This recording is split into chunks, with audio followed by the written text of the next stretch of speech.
allons-y. On va répéter donc le sujet du stage et d'où ça vient.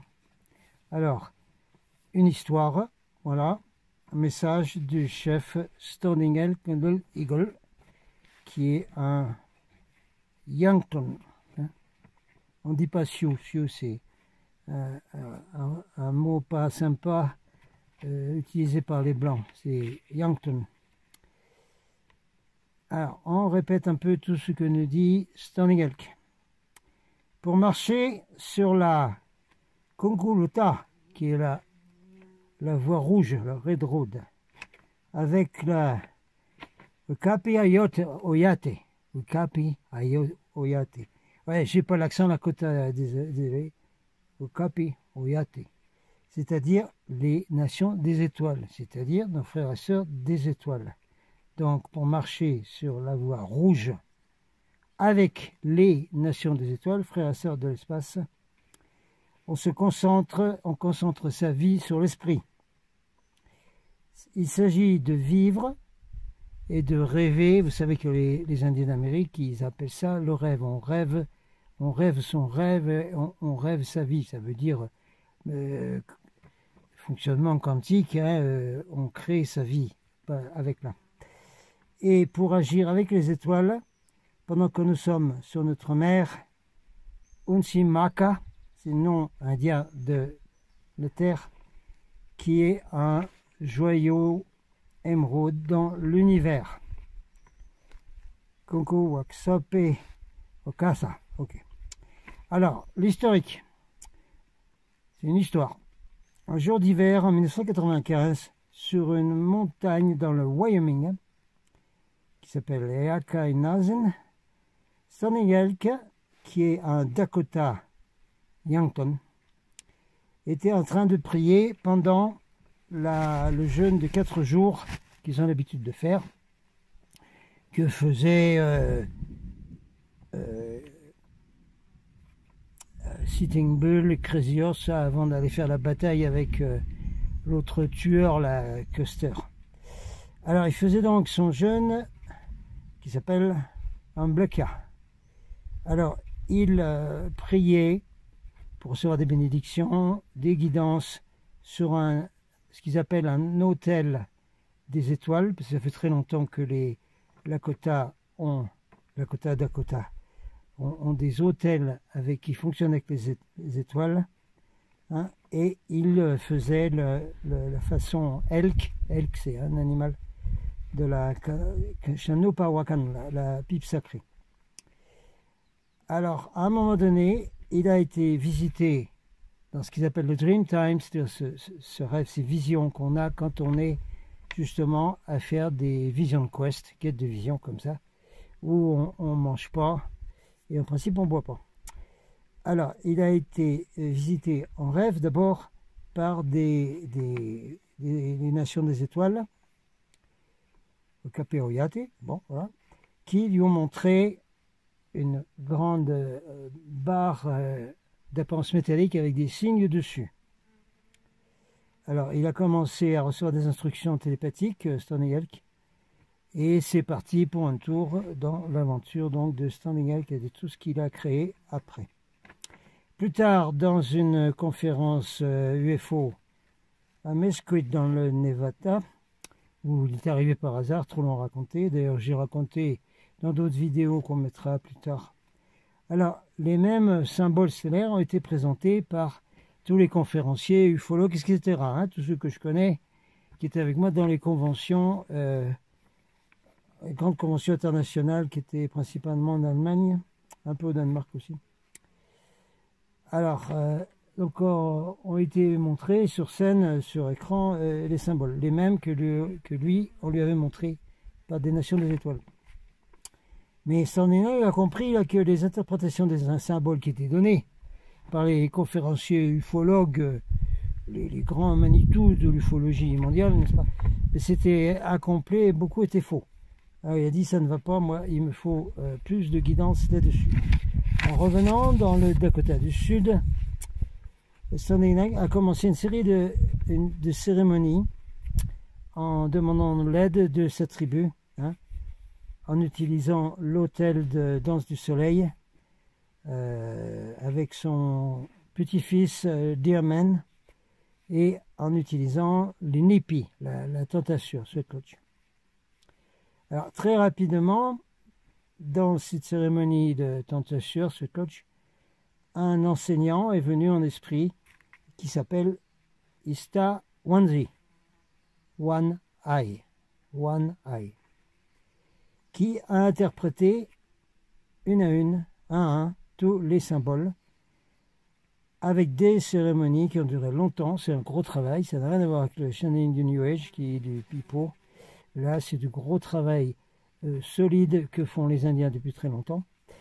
Donc, des cérémonies qui ont amené donc les lois spirituelles du Créateur, les 11 lois spirituelles du Créateur et les 11 lois universelles du Créateur.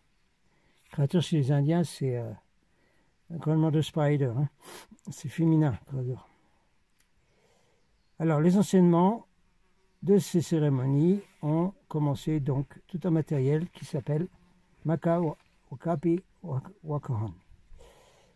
Ensuite, il a donné donc les 22 lois stellaires dans les premières conventions qu'il a organisées, où j'ai participé dans plusieurs comme représentant de la Star Command, si vous voulez. Exactement ça, oui. Avec des interprétations un peu dans ces conférences. Et il a appelé à avoir plus de compréhension là-dessus. Donc un groupe s'est formé autour de lui qui a fait encore plus de cérémonies, etc.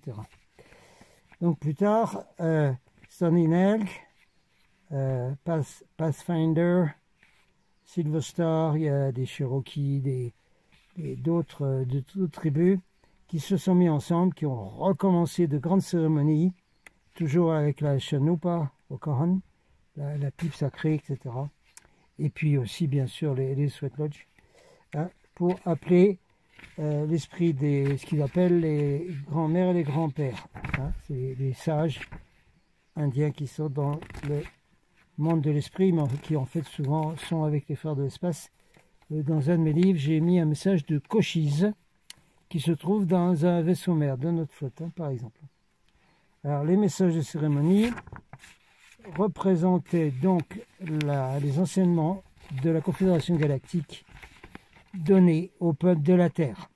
Hein, complètement nouveau, plus rien à voir avec les autres enseignements anciens, ésotériques, occultes, New Age, etc.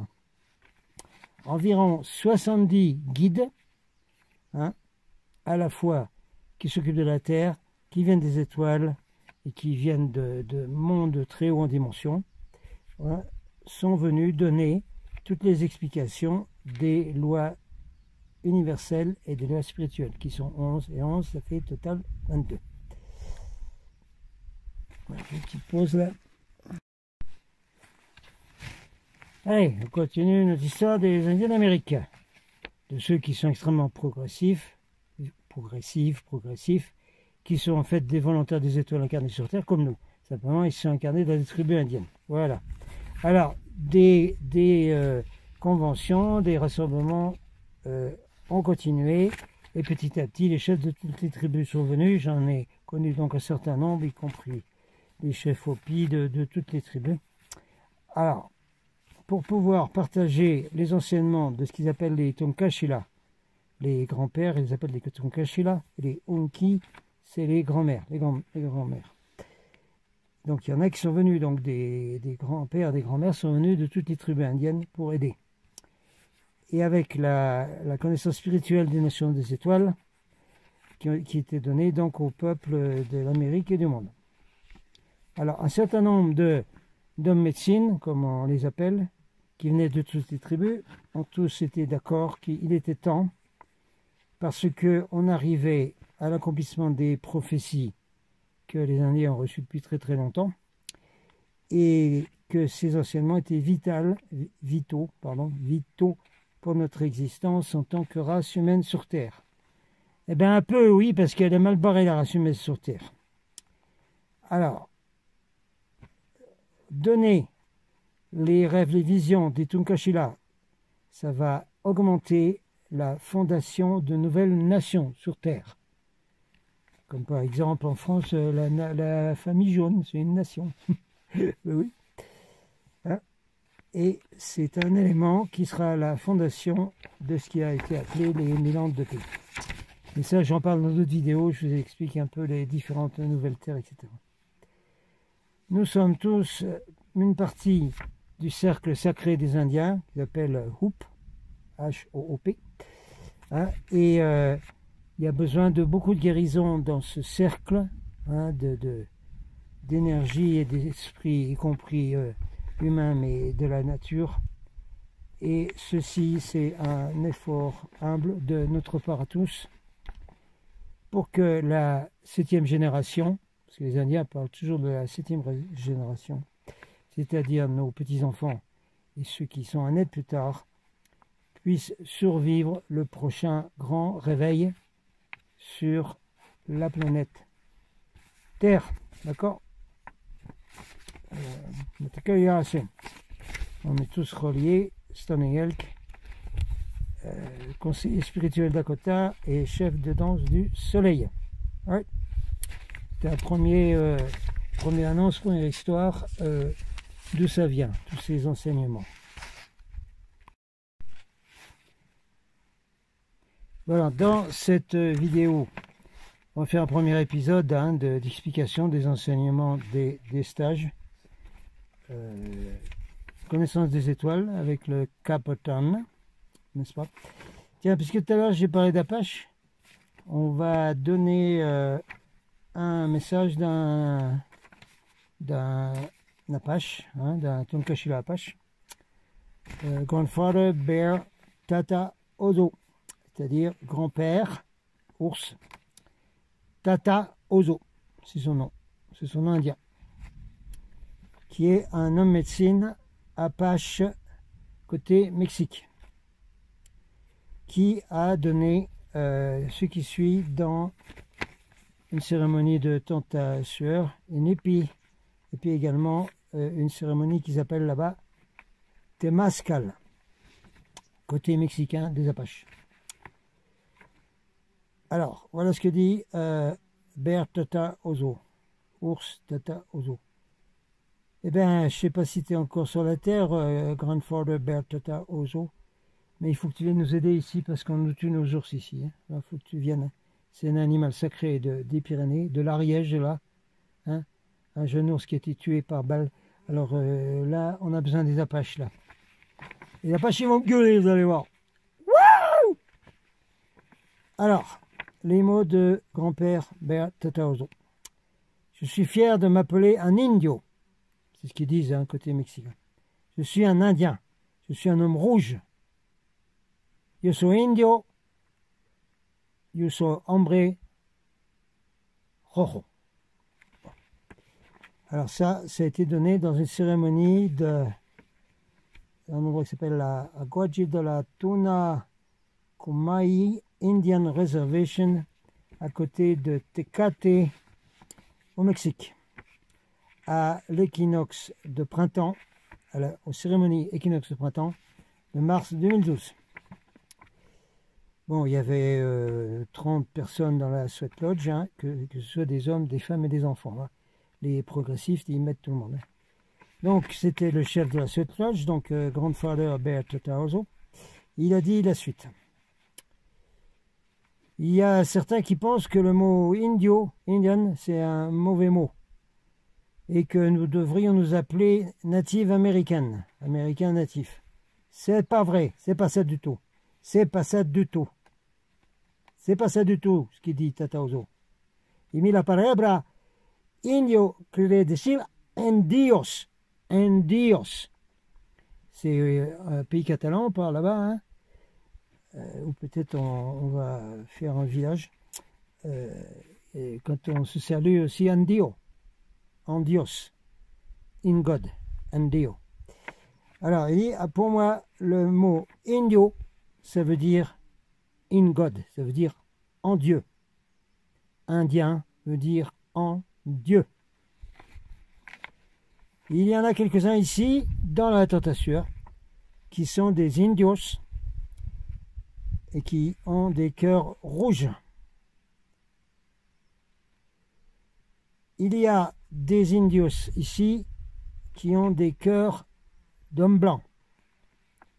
Il y a ici des hommes blancs qui ont des cœurs rouges, hein, c'est-à-dire les Indiens qui se sont incarnés dans la race blanche. Comme moi-même, là, moi aussi, j'ai fait ça. Oui. Il y a donc des hommes blancs avec des cœurs blancs, mais quoi qu'il en soit, aucun d'eux ne sont avec nous. Il faut avoir un mix des deux. Cœur blanc et cœur rouge. Il faut mixer les deux. Qu'est-ce que je veux dire par là? Creator, Spider-Woman, a créé 4 couleurs de race sur Terre. On les a amenées. Hein, ce sont les 4 couleurs du maïs, anciennement donc des Apaches du Mexique. Rouge, blanc, jaune et noir. On retrouve ces couleurs dans le maïs. Il y a même des barres de maïs qui ont les 4 couleurs. D'accord. C'est les meilleurs d'ailleurs. C'est ce qu'ils cultivent souvent. La couleur de la peau ne fait aucune différence parce qu'on est tous créés égaux par le grand esprit. Les Lakota disent toutes mes relations. C'est-à-dire, moi, je suis un avec toutes mes relations. Nous sommes un aux yeux du grand mystère créateur, Wakatanka, Ometeotl, qui disent là au Mexique. Nous sommes tous une petite partie du créateur. La couleur de la peau ne veut rien dire du tout. La couleur du cœur, ça c'est une chose différente. Merci grand-père Tata Ozo, parce que aujourd'hui, dans toutes les révoltes pour la liberté, dans tous les pays de cette terre, nous voyons bien qu'il y a des cœurs qui ne sont pas divins du tout, hein, qui n'ont pas une bonne couleur du cœur. N'est-ce pas le type là qui est comme un clou avec une espèce de gros chapeau là, hein, qui dit nous ne sommes pas dans le même clan. C'est ce qu'il a dit déjà. Ouais, c'est vrai. C'est une couleur du cœur qui est moche comme tout. On revient à Tata Ozo. L'Indien, l'Indio, avec un cœur rouge, se rappelle que lui ou elle appartient à la terre et la terre ne lui appartient pas.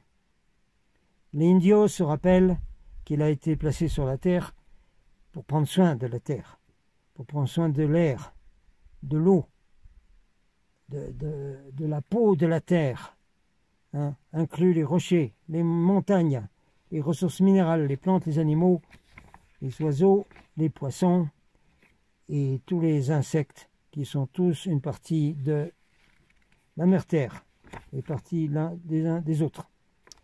La voie du cœur rouge, c'est la voie de la paix. C'est la voie de prendre soin et de respecter tous vos frères et sœurs sur la terre. Les gens avec le cœur rouge respectent tous les éléments de la terre-mère.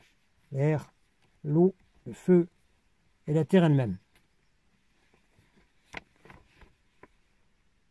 La voie du cœur blanc, c'est la voie de l'avarice. C'est la voie de la destruction de la terre pour avoir un gain à court terme et pour la guerre. C'est la voie du matérialisme. Ceux qui ont le cœur blanc, vous pouvez les reconnaître tout autour de vous. Le cœur blanc dit « Je possède cette propriété, je possède cette voiture, je possède cette maison, tout ça. » Ceux qui ont le cœur blanc, ils disent qu'ils possèdent l'air, l'espace, l'eau et la terre. Ils disent nous pouvons construire des barrières pour empêcher les indios et les autres qui ne sont pas comme nous, parce que nous sommes supérieurs à eux. À où, hein? À où? Vous savez ce qu'on dit tous ceux qui disent à où? Oui, voilà.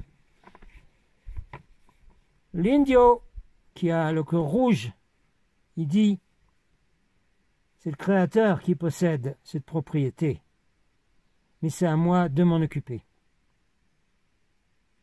Il y a vraiment une marque d'absence complète de possessivité dans ceux qui ont le cœur rouge.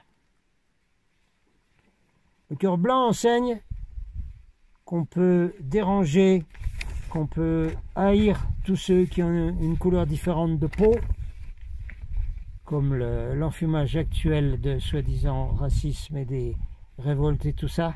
Tout est fabriqué par des White Heart, même s'il s'appelle Black Lives Matters, subventionné par Soros.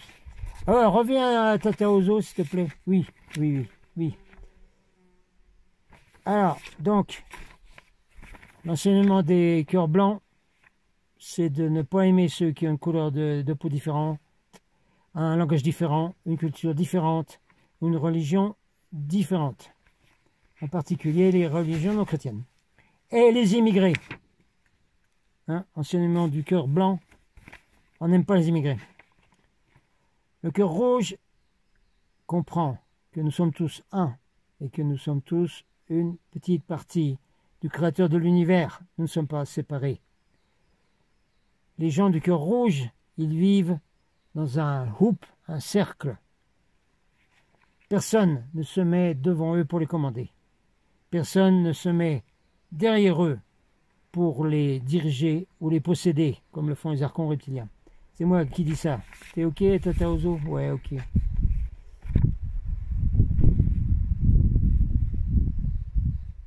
Personne n'est au-dessus d'eux ou en dessous d'eux. Ceux qui ont le cœur rouge. Tous sont un et égaux. Le temps est venu, disent les anciens de la race rouge, de donner les enseignements de la voie rouge, la Via Roja, à tous les gens de la terre. Nous avons besoin d'enseigner le cœur rouge d'amour, de compassion, de paix, de confiance et de s'occuper de tous les êtres. Ceci est extrêmement important en ce temps, puisque nous sommes dans la montée du 5e soleil et le retour de la lumière, ce qui arrive maintenant. Le nouveau soleil est en train de monter et de briller sur la terre en ce moment. C'est le retour de la lumière. Pour entrer dans le 5e monde, ou le 5e soleil. Ce sont les mots des Indiens, et nous on dit 5e dimension, c'est la même chose. Nous devons cultiver le cœur rouge. C'est notre choix. C'est maintenant le moment de le décider. La Via Roja, la Red Road, la voie rouge, c'est le seul moyen de survivre le chaos complet qui est mis en ce moment sur la terre. Beaucoup de indios, d'hommes rouges, ont oublié qui ils étaient et pourquoi ils étaient sur la terre. Ils ont développé des cœurs blancs. Leurs cœurs sont emplis d'avarice, de jalousie, d'envie, de matérialisme. Mais beaucoup d'hommes rouges découvrent qui ils sont réellement et pourquoi ils sont sur la terre en ce temps. Ils deviennent des êtres de lumière.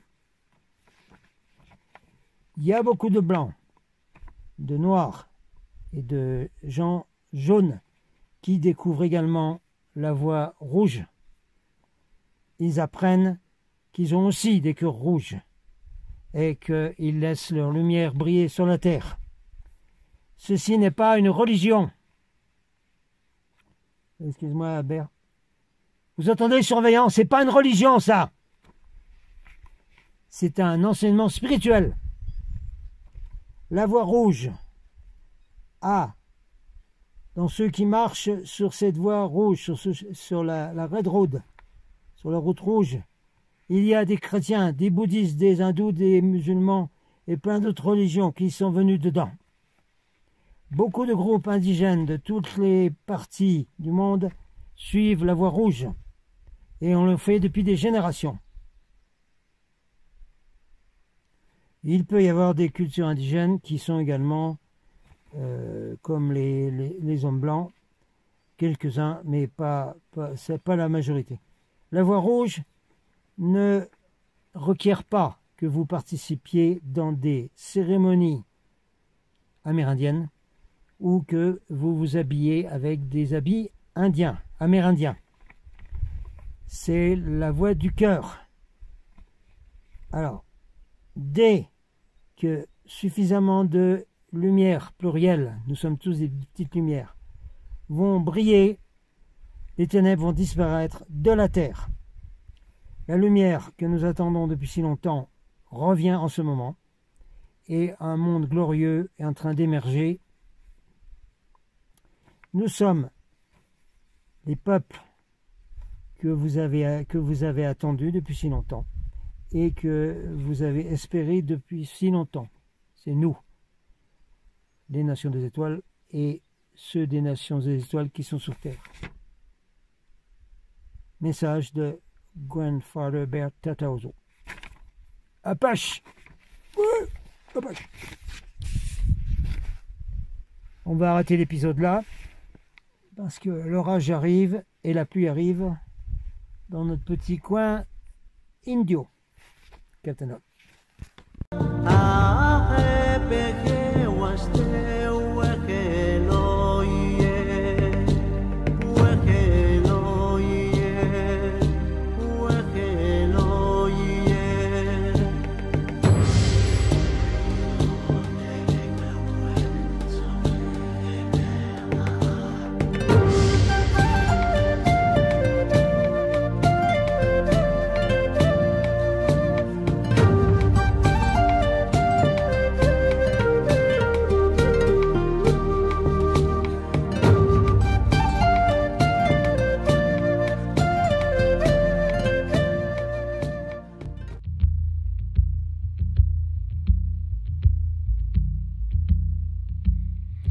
Hey yo hey, hey be I'm with it oh. Hey yo hey, hey be I'm with it oh.